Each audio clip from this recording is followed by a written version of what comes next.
ధర్మస్థల మీకు మాట ఇచ్చిన ఫ్రెండ్స్, ఖచ్చితంగా దీని మీద చర్చ జరగాల. అసలు వాస్తవాలు ఏందనేది కూడా తెలవాల. అసలు ఏం జరుగుతుంది, అలా ఇంటెన్షన్ ఏంది, ఎవడెవడు ఇన్వాల్వ్ అయి ఉన్నాడు, అసలు ఇది రాజ్యాంగబద్ధమేనా, లా అండ్ ఆర్డర్ ఉందా రాష్ట్రంలో అని అనేది ఒక చర్చ జరగాలనా వద్దా. ధర్మస్థల దానికంటే ముందు నేను కొన్ని తలుచుకోవాలా ఇది చెప్పే కంటే ముందు. ఎప్పుడైతే మేము చిత్రగుప్తుల ధర్మస్థల గురించి మాట్లాడతామని చెప్పినామో ఒకడు పెట్టిండు, నీకేదన్నా ఇక మెటీరియల్ పంపిస్తాడేమో మీ వాట్సాప్ యూనివర్సిటీ నుంచి అని. నేను ఆడికి చెప్తున్నా, బతుకుకి చెప్తున్నా, నౌకాత్కి చెప్తున్నా, బ్రదర్ చిత్రగుప్త ఆధారాలు చదివిన తర్వాత మేము మాట్లాడతాం. ఎవడు ప్రెషర్ మాకు ఉండదు, ఇది ఫస్ట్ నువ్వు గుర్తుపెట్టుకో. సో వాడి గురించి మాట్లాడడం కంటే డైరెక్ట్ ధర్మస్థల హిందూ పేపర్ వచ్చిన కథనమే తీసుకున్నాడు ఫ్రెండ్స్ మన చిత్రగుప్త. ధర్మస్థల బరియల్ కేసు ఏదైతుందో పొలిటికల్ టెంపరేచర్ పెరిగిపోయింది. ఇప్పటిదాకా no major recovery after digging 17 spots. 17 తవ్వకాలు తవ్విన తర్వాత డిఫరెంట్ జాగాలల్లో ఇప్పటి వరకు మేజర్ రికవరీ ఏమి దొరకలేదు అని చెప్పి చెప్తున్నారు. ఇది కాంగ్రెస్ని బ్యాక్ ఫుట్లో పెడుతుంది అని చెప్పి న్యూస్ మినిట్ అది మాట్లాడుతుంది, హిందువులనేమో ఇది చెప్తుంది. అసలు ఏంది కథ అని చెప్పినది ఒకటి కంప్లీట్గా మనం డిస్కస్ చేయాలన్నా వద్దా ఫ్రెండ్స్. డిస్కస్ చేయాలని అన్నప్పుడు ఒక క్రొనాలజికల్ ఆర్డర్ మనము డ్రిల్ డౌన్ చేద్దాం కంప్లీట్గా అసలు ఏం జరిగిందని. ధర్మస్థల తీసుకుంటే మొత్తంగా కంప్లీట్గా ఒక ఇక ఏమంటారు ఆరోపణల బండారం అయిపోయింది అది కంప్లీట్గా. ఒకప్పటి ధర్మాన్ని కాపాడే ధర్మస్థల, శివదర్శనం ఇచ్చే ధర్మస్థల, ఆ ధర్మస్థల ఇవాళ ఎక్స్ట్రాడినరీ సెన్సేషనల్ అలిగేషన్స్కి కేంద్ర బిందువు అయిపోయింది. ఇప్పటిదాకా ఎవరో ఒక గుర్తు తెలియని వ్యక్తి ఇచ్చిన కన్ఫెషన్ మీద ఆడుతున్న ఆటల లా అండ్ ఆర్డర్ వేటాడుతుంది చూడండి. అసలు ఇంతవరకు దీని మీద కూడా చర్చించిండా అని చెప్పి చెప్తున్నా. దీన్ని ఎట్లా ప్రొజెక్ట్ చేసిరంటే మీడియా వాళ్ళు కూడా ఇట్స్ అన్ అన్ప్రెసిడెంటెడ్ క్రైమ్ లెక్క, అంటే క్రైమ్ ఆఫ్ ది సెంచరీ లెక్క దీన్ని ప్రొజెక్ట్ చేసిండ్రు. కంప్లీట్గా పబ్లిక్ ట్రస్ట్ అనేదాన్ని ఇక నలిపేసిరు ఏడుకాడికి. ప్రజల నమ్మకాన్ని దేవాలయాల మీద, దేవుళ్ళ మీద, ఆ కాడికి వస్తే మళ్ళీ గుళ్ళ మీద, మన ఆచారాల మీద, ఎస్పెషల్లీ ధర్మస్థల మీద. ఇది వ్యక్తిగత ఆరోపణనా పొలిటికల్ వెండేటానా అని అనేది అర్థమవుతలేదు. ఒక స్పెసిఫిక్ కేసు తీసుకొని చూస్తే 17 ఏళ్ళ బాలిక మన పియూసీ స్టూడెంట్, ఇంటర్మీడియట్ స్టూడెంట్ ఉండే, ఆమె గురించి కూడా ఒక పెద్దగా మాట్లాడతారు. ఎట్లా అంటే ఒక గంభీరమైన ఆరోపణలు. ఎట్లా అంటే నేత్రావతి బాతింగ్ ఘాటనని, బస్ స్టాప్ పక్కన ఉందనని, ఆ రోజు వర్షం పడుతుందనని, ఆ పిల్ల ఆ బాలిక సౌజన్య గురించి మాట్లాడుతున్నారు.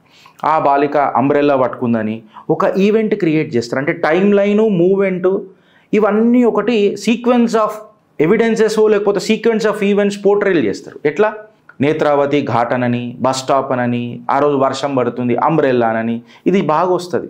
అంటే నేను ఏం మాట్లాడుతున్నానంటే ఈ రెట్రోఫిటెడ్ ఏదైతే ఎన్విరాన్మెంటల్ డీటెయిల్స్ ఏదైతే పెడుతున్నారు, రెయిన్, అంబ్రెల్లా, లొకేషన్స్ ఎక్సెట్రా, ఇవన్నీ నాటకాలే ఉన్నాయి. కాకపోతే ఇప్పటిదాకా ఎవడు ఎవిడెన్సులు పెట్టలే. అంటే 17 తవ్వకాలు తవ్విన తర్వాత కూడా ఏం మేజర్ రికవరీ రాలేదని అంటే ఎక్స్కవేషన్ అండ్ పాలిటిక్స్లో burial case 17 spots, no major recoveries. ఇప్పుడు కాంగ్రెస్ మీద ఒక పెద్ద ప్రెషర్ పడ్డది. అంటే హిందువుల రిలీజియస్ సెంటిమెంట్స్ని హర్ట్ చేసే పార్టీ ఏదైనా ఉన్నది అలా యావత్ భారతదేశంలో అనంటే అది కాంగ్రెస్ హీన చరిత్ర అని చెప్పి బయటపడ్డది. ఇలా భారతీయ జనతా పార్టీ కంప్లీట్గా కాంగ్రెస్ని బ్యాక్ ఫుట్లో పెట్టింది, టెంపరేచర్ పెరిగింది. అది ఇలా ఏం నిలబడ్డది గిరీష్ ధర్మస్థలాల, ఏం నిలబడతలేదు అని చెప్పి మనం మాట్లాడితే ఇలా కేవలం సెన్సేషనల్ క్లెయిమ్లు, ఆధారాలు లేని కన్ఫెషన్లు, 17 తవ్వకాలు తవ్విన తర్వాత కూడా మేజర్ రికవరీ దొరకలేదు. నేను మాట్లాడతలే, హిందువుడు మాట్లాడుతున్నాడు, ఆ పేపర్లదే తీసుకొని వచ్చి నేను మీకు చెప్తున్నా. వీళ్ళు మాట్లాడుతున్నారు. ఏది మిస్ అవుతున్నది గిరీష్ అని అంటే మళ్ళీ ఆధారాలే కదా ఏదైనా కేసుకి ఆదర్శం. ఫోరెన్సిక్ రిపోర్ట్లు బంద్ అయిపోయినాయి. అసలు chain of custody of evidence ఏడున్నది, సీసీటీవీ ఫుటేజ్లు ఏమన్నా ఉన్నాయా, కాల్ డీటెయిల్ రికార్డ్స్ ఏమన్నా ఉన్నాయా, లొకేషన్ టెలిమెట్రీస్ ఏమన్నా ఉన్నాయా, మన కంటి సూపుతో చూసిన ఆధారాలు ఏమన్నా ఉన్నాయా? కేవలం వీళ్ళు నడిపించిన కథనాల తప్ప. అడ్మిసబుల్ కన్ఫెషన్ ఎట్లా చేసేసారంటే ఇప్పుడు ఏదైనా కన్ఫెషన్ మెజిస్ట్రేట్ ముంగట చెప్తే అది అడ్మిసబుల్ కన్ఫెషన్ అవుతుంది.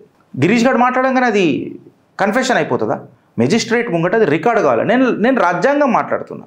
సో ఈ రాజ్యాంగాన్ని మనము ఒక 6 పాయింట్గా మనం డివైడ్ చేసుకొని కొన్ని ప్రశ్నలు వేస్తే ఆ సెక్యులర్ వాదులకు, ఆ కమ్యూనిస్టులకు, ఆ హేతువాదులకు, అడ్డమైన వాళ్ళకు అలా నోట్లలో మనవాడ నేనేం అడుగుతున్నా, మళ్ళీ మీ కన్ఫెషన్ అండ్ అడ్మిసబిలిటీ ఏదైతుందో ఇండియన్ ఎవిడెన్స్ యాక్ట్ ప్రకారము ఇవి చెల్తాయా?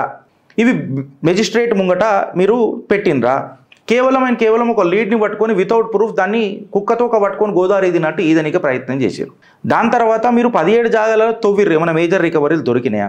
దీన్ని ఒక కంప్లీట్గా ఈ సెంచరీ ఒక సెన్సేషన్ లెక్క చేసిరు. దీన్ని కంప్లీట్గా ఒక రిహార్టరీ కంటే అరిగిపోయిన టేప్ రికార్డ్ లెక్క నడిపి రబ్బా మొత్తము.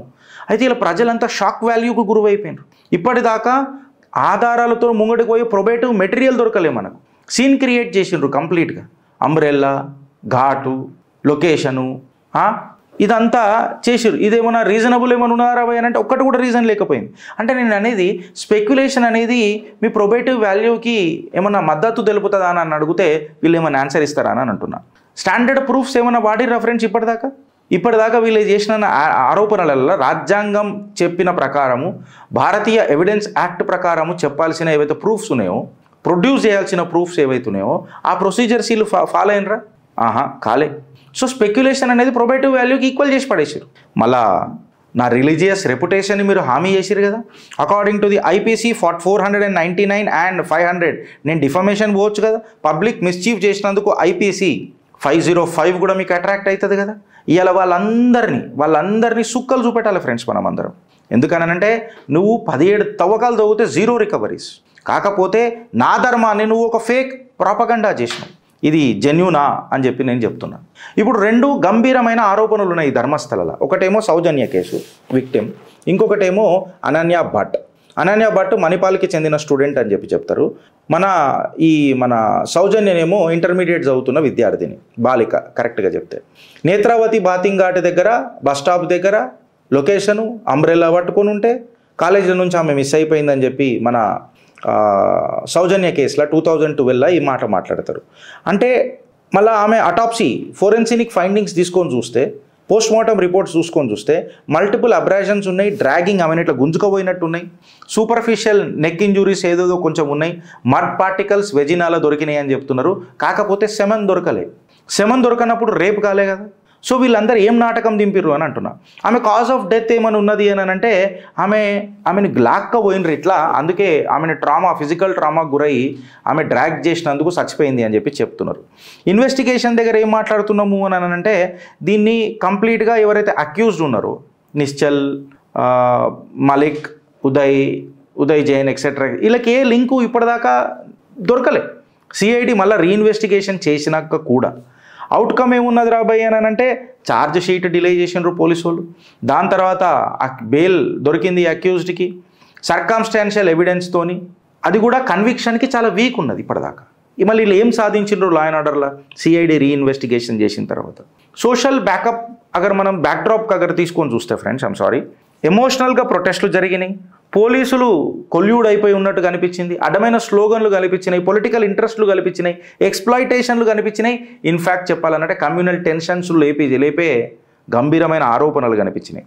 లీగల్ వ్యాలిడిటీ ఏమున్నదిరా 2012 సౌజన్య కేసులా అని చెప్తే రియల్ క్రైము లేదు, రియల్ విక్టిము లేదు, ఫోరెన్సిక్ మిస్హ్యాండ్లింగ్ అయింది, పొలిటికల్ ప్రెషర్లు ఎక్కువ కనిపించినాయి.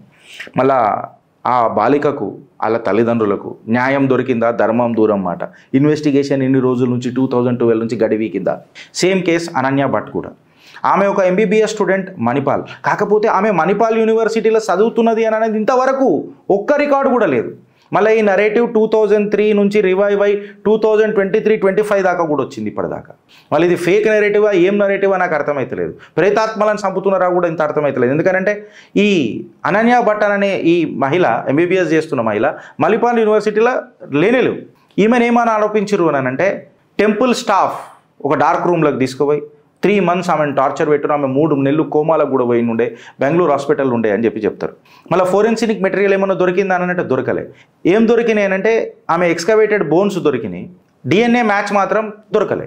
డిఎన్ఏ మ్యాచ్ దొరకాలి కదా, మళ్ళీ ఇప్పటిదాకా దొరకలే. ఇప్పటిదాకా ఎవిడెన్స్ ఆఫ్ ఇంజురీస్ మీద ఒక్క ఆధారాలు కూడా దొరకలే. ఎవిడెన్స్ ఆఫ్ ఇంజురీ దొరకలే, ఆర్ హాస్పిటలైజేషన్ చేసిన ఆధారాలు కూడా దొరకలే. మళ్ళీ వీళ్ళు గంభీరమైన ఆరోపణలు చేస్తున్నారు. సిబిఐ వెరిఫికేషన్ చేసిరు. ఎగ్జిస్టెన్స్ ఆఫ్ అనన్య భట్ అనేది ఇప్పటిదాకా లేదు. అంటే స్కూలు, కాలేజు, ఐడి రికార్డు ఏదో ఒకటి ఉండాలిగా, మళ్ళీ ఎవడన్నా ప్రొడ్యూస్ చేసిండా? ఇప్పటిదాకా చేయలేదు. అసలు నిజంగా చెప్పాలని అంటే ఒక గోస్ట్ లాగా ఈ కథను నడిపిరు, మొత్తం దయ్యాల మీద నడిపినట్టు. అసలు విక్టిమే లేదు. నా మణిపాల రికార్డ్స్ లేవు, నా స్కూల్ ఐడి లేదు, ఏం లేదు. అట్లెట్లా ఏంది ఇది, ఏం జరుగుతుంది అని చెప్పి చెప్తున్నాం. టీవీలో మాత్రం పెద్ద పెద్ద చర్చలు. మళ్ళీ దీన్ని పెద్దగా బయటికి ఎవడు తీసిండు మొత్తం ధర్మస్థలది అని అంటే ఒక ముస్లిం పోరాడు యూట్యూబర్. నేను డైరెక్ట్ పేరు తీసుకొని చెప్తా వాడు ముస్లిమోడు. వాడు వెస్టెడ్ ఇంట్రెస్ట్ ఏమున్నది వాడి మీద దర్యాప్తు చేయాలి. ఫస్ట్ నా ధర్మస్థల నా ధర్మాన్ని నువ్వు అవమానించేటప్పుడు ఆధారాలు లేకుండా నేను క్వశ్చన్ చేయాలా? ఖచ్చితంగా నేను క్వశ్చన్ చేస్తా. చిత్రగుప్తు భయపడదు, గట్టిగా చెప్తుంది. When you are defaming my religious beliefs it will definitely attract IPC sections చెప్పిన ఇప్పటిదాకా. ఓ ముస్లిమోడు యూట్యూబ్ చేయగానే మొత్తం దాని మీద ఒక రిహాటరిక్ స్టార్ట్ అయిపోయింది రాబాయ్. మొత్తం అర్థమైంది. ఫ్యాబ్రికేటెడ్ విక్టిమ్ ఇక్కడ అనన్య భట్. ఎవిడెన్స్ యాక్ట్ ప్రకారం నువ్వు ఏమైనా ప్రైమరీ డాక్యుమెంట్స్ ప్రొడ్యూస్ చేసినావా? లేదు. మొత్తం ధర్మస్థల మీదికి నూకినావు. ఒక మిత్ మేకింగ్ ప్రాపగండా అని చేసినావు. లాని అవమానించినావు. 1979లో ఫ్రెండ్స్ ఆధారాలతోనే మీ చిత్రగుప్తు. ఇప్పుడు దీని మీద ఉన్న మాట్లాడమనండి. 1979లో వేదవలి బాత్రూమ్ బర్నింగ్ అని అన్నారు. ఇది కూడా మిస్టీరియస్ డెత్తే. దీన్ని ధర్మస్థలకు లింక్ చేసిండ్రు. ఇప్పటిదాకా ఎవిడెన్స్ ఎప్పుడు పెట్టలే. 1986లో పద్మలత కిడ్నాపింగ్ అండ్ మర్డర్ అని అన్నారు. ఇది brutal crime watched by local police etcetera etcetera అని చెప్పి మాట్లాడిర్రు. దీన్ని టెంపుల్ లింక్డ్ మాఫియాకు లింక్ చేసిండ్రు. ఇప్పటిదాకా ఆధారాలు ఎప్పుడు పెట్టలే. 2003లో అనన్య భట్ డిసపియరెన్స్ ఇప్పుడే మనం మాట్లాడినాం. ఆధారాలు పెట్టిర్రా? పెట్టలే. ఐడి ప్రూఫ్లు స్టూడెంట్ లెక్క చదువుతుంది ఏమన్నది ఉన్నదా? లేకపాయ. 2012లో ఒక 17-year-old బాలిక, ఆమెకు కూడా టెంపుల్ ఇన్ఫ్లుయెన్స్ ఆన్ కోడ్స్ అని చెప్పి చెప్పేసిండ్రు. మళ్ళా ల్యాక్ ఆఫ్ ఎవిడెన్స్ ప్రకారము ఏ సెక్షన్లు వర్తిస్తాయి మీ లార్డ్స్? వీళ్ళని ఏ గడ్డపార పెట్టి తొక్కాలా రాజ్యాంగబద్ధంగా? నేను అడుగుతున్నా. ఇవాళ 2012లో మళ్ళీ ఈ రేప్ అండ్ మర్డర్ కేసుని తీసుకొని వచ్చి అడ్డమైన ఒక చిన్న ఆధారం ఏదో పట్టుకొని ఆడెవడో చెప్పిండ అన్ఐడెంటిఫైడ్ పర్సన్ ఆడు. మళ్ళీ ఫోరెన్సిక్ ల్యాబ్సెస్ పెట్టుకుంటా ఇవన్నీ మళ్ళీ నేను మాట్లాడలే. రిటైర్డ్ పోలీస్ ఆఫీసర్ రుద్రమణి గారు కూడా మాట్లాడిండ్రు. ఇది ఎవిడెన్స్లే లేవు ఈ కేసులా అని చెప్పిండ్రు. ఈ అక్విటల్ ఏమైపోయిందని అంటే టెంపుల్ చుట్టూ వెళ్ళిపోయింది. మళ్ళీ పుణ్యం దొరికింది కదా హిందూ ధర్మం.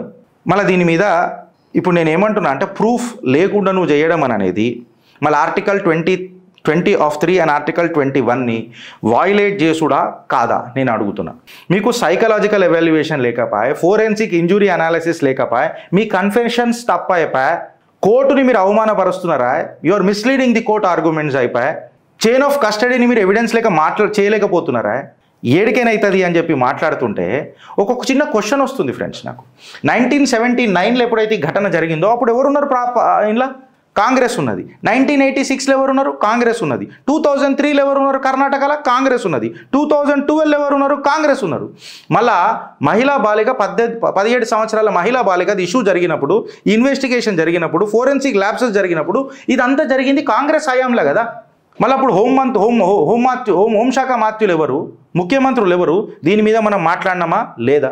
ఈ కర్ణాటకలో ఈ కర్ణాటక ఎందుకు అవుతుంది అని చెప్పి నేను అడుగుతున్నా. ఇలా హిందూ బంధువులం అందరం ఒకటై మాట్లాడాలనా వద్దా ఈ టాపిక్ల మీద? ఇంకా ఎంతగానో మీరు మా మీద ఏడ్చేస్తారా? ఈ బ్లేమ్ గేమ్ అనేది టెంపుల్ అథారిటీ మీద ఎన్ని రోజులు వేస్తారా అని చెప్పి నేను చెప్తున్నా. ఫస్ట్ 17 సంవత్సరాల బాలిక చేసిండ్రు. పోలీస్ మొత్తం మిస్హ్యాండిల్ చేసింది కేసుని. ఇప్పటివరకు ఎవిడెన్సులు ప్రొడ్యూస్ చేయలే. దాని తర్వాత అనన్య భట్ ఫ్యాబ్రికేటెడ్ కేసు తీసుకొచ్చిర్రు. ఎమోషనల్ మదర్ నరేటివ్ తీసుకొని వచ్చిర్రు. ఇప్పటిదాకా అన్వెరిఫైడ్ రికార్డ్సే లేకపోయా.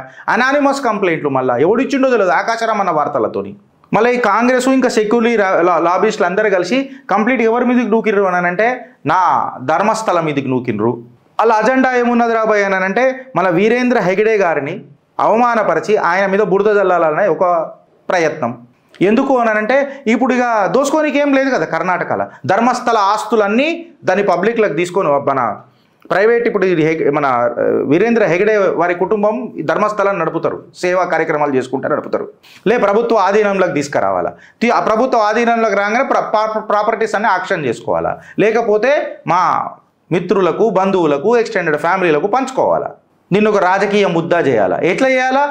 చచ్చిపోతున్నారు, అదవుతున్నది, రేపులు అవుతున్నాయి, బరియల్ గ్రౌండ్ థియరీలు, డార్క్ రూమ్లు, కోమాలు, మర్డర్లు ఇవన్నీ ఏమైనా రాబోయానంటే ఏం దొరకలే, ఎక్కడ దొరకలే. రిజల్ట్ ఏమైంది రాబోయంటే పబ్లిక్ కన్ఫ్యూషన్ అయింది. ప్రశ్న అనేది ఎరోడ్ అయిపోయింది. పొలిటికల్ మైలేజ్ దొరికింది. యాంటీ ఎగడే ఫోర్సెస్ అందరికీ ఒక పొలిటికల్ మైలేజ్ దొరికింది. ఇప్పుడు నేను ఏం మాట్లాడుతున్నానంటే మెజిస్ట్రేట్ ముంగట రికార్డ్ చేసిన స్టేట్మెంట్లు ఉన్నాయా? లేకపోయా. ఫోరెన్సిక్ రిపోర్ట్స్ ఉన్నాయా? లేకపోయా. సీసీటీవీ ఫుటేజెస్ ఏమైనా మీకు ఎవిడెన్స్ లెక్క దొరికినాయనంటే దొరకకపోయా. Material recovery with lab reports ఏమైనా దొరికినాయనంటే ఇప్పుడు 17 సంవత్సరాల బాలిక వెజినాలో కూడా మట్టి దొరికింది కానీ సెమెన్ దొరకలేదు. సో రేప్ మర్డర్ అనే ఆడ లేనే లేదు. ధర్మస్థలాలు ఏమున్నారా అంటే కంకిల పొట్టు వెళ్ళింది ఇప్పటిదాకా, అంతే తవ్వుతే కంకిల పొట్టు. మళ్ళీ డిఎన్ఏ కూడా మ్యాచ్ కాలే. ఎక్స్కవేషన్ ఆఫ్ బోన్స్ దొరికినప్పుడు డిఎన్ఏ మ్యాచ్ కావాలి కదా, డిఎన్ఏ కూడా మ్యాచ్ కాలే. ఏమవుతుందిరా ధర్మస్థల అనంటే జస్టిస్ ఫర్ విక్టిమ్స్కి కాకుండా ఇక బొందలగడ్డల మీద ఒక నమ్మకం నడుస్తున్నది. ఈ బొందలగడ్డల మీద నమ్మకం ఏంది రానంటే అలా బొందలకే తెలవాలి. ఈ బొందలగడ్డల మీద పెట్టినోడు ఒక ట్రాజడీని వెపనైజ్ చేస్తున్నారు, హిందూ ధర్మానికి వ్యతిరేకంగా యూజ్ చేయనికే చేస్తున్నారు, ఒక అన్సాల్వ్డ్ క్రైమ్ ముంగటికి తీసుకొని వస్తున్నారు, హిందువుల మీద ఒక నరేటివ్ రన్ చేస్తున్నారు, హిందూ ఇన్స్టిట్యూషన్లను అవమానం చేస్తున్నారు. ఒక మహిళ ఒక ట్రాజడీ లైఫ్ తీసుకొని వచ్చి దాన్ని ఒక పొలిటికల్ పర్చీ చేసి ప్యాంప్లెట్ చేసి 100 మంది చచ్చిపోయారు, అది చచ్చిపోయారు, ఇది చచ్చిపోయారు అని చెప్పి ఇప్పటిదాకా ఒక్క ప్రూఫ్ చెప్పకుండా మళ్ళీ justice delayed is justice denied అని చెప్తారు కదా. మరి ధర్మస్థలకు న్యాయం దొరికేనా? ఈ ఫేక్ నరేటివ్ని గడ్డపారదించి తొక్కేదా కాదా? అసలు బాధితులకు జస్టిస్ కావాలా లేకపోతే పొలిటికల్ మైలేజ్ కావాలా? నేను ఇవాళ అడుగుతున్నా. ధర్మస్థల అనేది ఒక జాగ్రఫీ కాదురా, మీ అందరికీ చెప్తున్నా, ఆ యూట్యూబర్ ముస్లిముడికి కూడా చెప్తున్నా. ధర్మస్థల అనేది మీకు కేవలం ఒక జాగ్రఫీలే కనిపిస్తుందేమో, అది మా నమ్మకం, మా నాగరికత, మా గౌరవం, మా గర్వం రా. ఇప్పటిదాకా నువ్వేమైనా ఎవిడెన్స్ ఏమైనా పెట్టినావా? Real hard admissible evidence? ఆ యూట్యూబర్ పైన ఫస్ట్ దేశంలో అత్యంత కీలకమైన చట్టాలు ఏమేమో ఆయన మీద పెట్టాలి ఫస్ట్. ఎందుకనంటే హిందువుల నమ్మకాన్ని దుర్వినియోగపరచడానికి ప్రయత్నం చేసిన వాడు. ఫ్రీడమ్ ఆఫ్ స్పీచ్ మాటలలో ఆధారాలు ఏవి అని అనేది ఒక పెద్ద లొల్లున్నది. ఈ పొలిటికల్ యాక్టర్లు, ఈ మీడియా ఫుటేజ్, ఫుడ్ సోల్జర్లు వీళ్ళందరూ కలిసి ఒక వెండేటా క్రియేట్ చేసారు. నిజంగా చెప్పాలంటే ఒక పొలిటికల్ బ్లేమ్ గేమ్ మొదలెట్టిండ్రు. ధర్మాన్ని ముంచుతానన్నాడు ఆడే నోట్లో మన్ను పోసుకొని చచ్చిండు ఎన్నోసార్లు. అది మనం అందరం చూసినాం ఫ్రెండ్స్. సో ధర్మం తన ధర్మాన్ని అదే కాపాడుకుంటుంది అని అంటారు కదా, ఇవాళ అదే ప్రూవ్ అయింది ధర్మస్థలాలు. సాక్షాత్తు ఆ పరమేశ్వరుడు వెలిసిన చోటది ధర్మస్థల. అట్లాంటి జాగాలో మీరు ఈ అపవిత్రమైన మాటలు మాట్లాడి వెనకటికి మేము ఒక కథనం చేసినప్పుడు ఎంత మాట్లాడు ఇదేంద్ర గీడికే మాట్లాడుతున్నాం అంటే గ్యాగ్ ఆర్డర్ ఉండే కాబట్టి అంతే మాట్లాడినాం. ఇవాళ పేపర్లలో వచ్చిన కథనాలు తీసుకొని మేము మాట్లాడినాం. రాజ్యాంగాన్ని చిత్రగుప్త ఎప్పుడు ఉల్లంఘించలేదు. We are bounded by the constitution of this country and we respect it, we honour it. దేవుని నమ్మురి ఫ్రెండ్స్, దాని తర్వాత కేవలం డేటాను నమ్మురి. ధర్మస్థల ధర్మం గట్టిగా ఉన్నది, ఈ లేచిన ఆరోపణలు చాలా వీక్ ఉన్నాయి అని చెప్పి సాక్షాత్తు పరమేశ్వరుడే భూమి మీద దిగి ఎప్పుడు చురు చేసిండు.